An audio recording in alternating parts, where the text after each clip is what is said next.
की ज्या मित्रमंडळाची स्थापना केली 3 वेळा हॅट्रिक खरं तर या ग्रामपंचायतीवरती सदस्य म्हणून राहिले आणि मी पाहतोय तळागाळातील अगदी साधी चप्पल घालून येणारा सुद्धा एक आपल्या गावातील कोपरोलीतील एखाद्या व्यक्तीला सुद्धा विदाऊट सन्मानाशिवाय या मंचावरून पाठविला नाही, एवढी बारकाईनं. आणि म्हणून एक लोकप्रतिनिधी म्हणून चंद्रशेखर जे तुम्ही राहिलात स्पर्धेचं आयोजन करण्यापाठीमागचं आणि त्याचबरोबर हे आयोजन नियोजन करताना खरं तर तुमच्यासोबत असणाऱ्या तुमच्या संपूर्ण या मित्रमंडळाबद्दल काय म्हणू शकाल?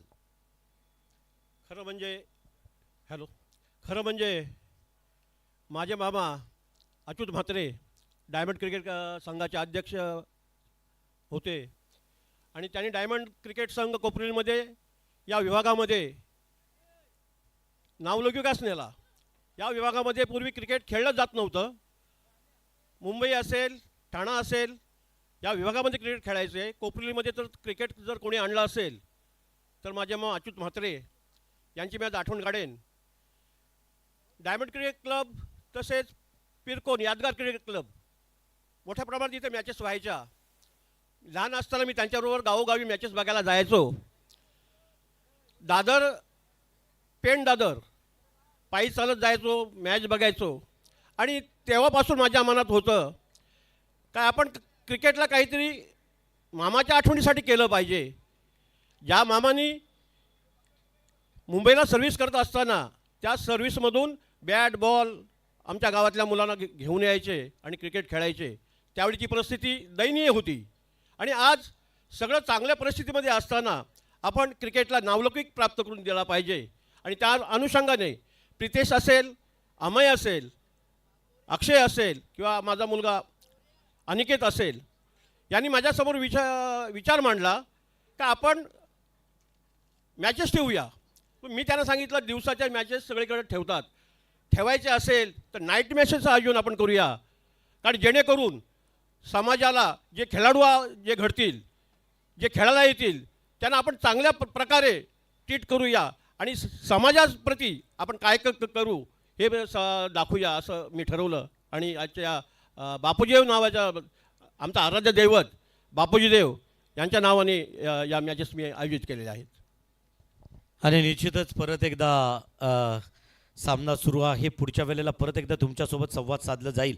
मित्रमंडळाबद्दल काय म्हणू शकाल की तुमच्या नावानं खरं तर आज चंद्रशेखर ठाकूर मित्रमंडळ कार्यान्वित आहे? मित्रमंडळाच्या बाबतीत मी हेच सांगेन की माझे सगळे जे मित्र असतील सगळ्या पक्षाचे जीवाला जीव देणारे मित्र माझे आहेत. कधी कोणी कसल्या प्रकारची अपेक्षा न करता आम्ही सगळे मित्रमंडळ चालवतो. आमचे बरेच मित्र निर्व्यसनी आहेत आणि याचा मला अभिमान आहे. आणि त्यांना एकत्र घेऊन मी काम करत असताना समाजामध्ये मित्रमंडळाला मी घेऊन काम करतो. मी कधीही काम करत असताना कसल्याही प्रकारच्या राजकीय चपला बाहेर ठेवूनच मी समाजाप्रती काम करत असतो. अगदी एक छोटासा आणि शेवटचा प्रश्न. 3 वेळेला खरं तर एक सदस्य राहिलात, पुढे परत एकदा खरं तर राजकीय पटलावरती एक लोकप्रतिनिधी म्हणून परत एकदा तेच नेतृत्व आपल्या कोपरोलीसाठी असेल का तुमचं? समाजामध्ये काम करत असताना ग्रामपंचायती मी 3 वेळा निवडून आलो. जनतेने माझ्यावर विश्वास दाखवला. समाजाप्रती काम करत असताना ज्या भूमीमध्ये आपण जन्मलो त्या भूमीसाठी आपण काहीतरी केलं पाहिजे या उद्देशाने मी माझ्या लहानपणापासून आणि निवडून आल्यानंतर पण या विभागामध्ये काम करत राहिलो. कोळीवाडा समाज असेल समाजासाठी काम केलं, आदिवासी समाजासाठी काम केलं.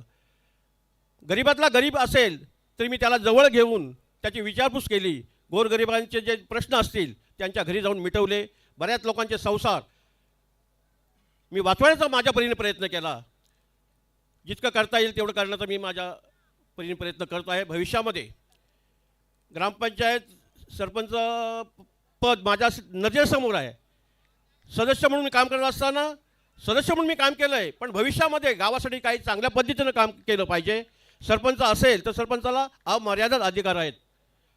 या अधिकार जर आपल्याला प्राप्त झाले तर समाजासाठी आपण लोकोपयोगी सेवा मोठ्या प्रमाणात करू शकू. मी बॅरिस्टर अंतुले साहेबांच्या नावाने चाललेली संजय गांधी योजना आपण मगाशी उल्लेख केलात. मी माझ्या तालुक्यामध्ये 250 ते 300 महिलांना पेन्शन चालू केलं. काय त्याचा मला आनंद आहे. मला काही लोक बोलतात काय शेखर तू काय कमवलंस, तर मी त्यांना एवढंच सांगेन, मी समाजाच्या प्रती जे काम केलंय, समाजाचं प्रेम मला मिळालंय, त्याच्यात मी समाधानी आहे. थँक्यू. परत एकदा तुमच्या त्या कारकिर्दीसाठी सुद्धा दिल्या जात आहेत शुभेच्छा. जाऊया मैदानाकडे. कॉम्बॉक्स कडून घेऊन जातील Roshan Patil, man from Tara.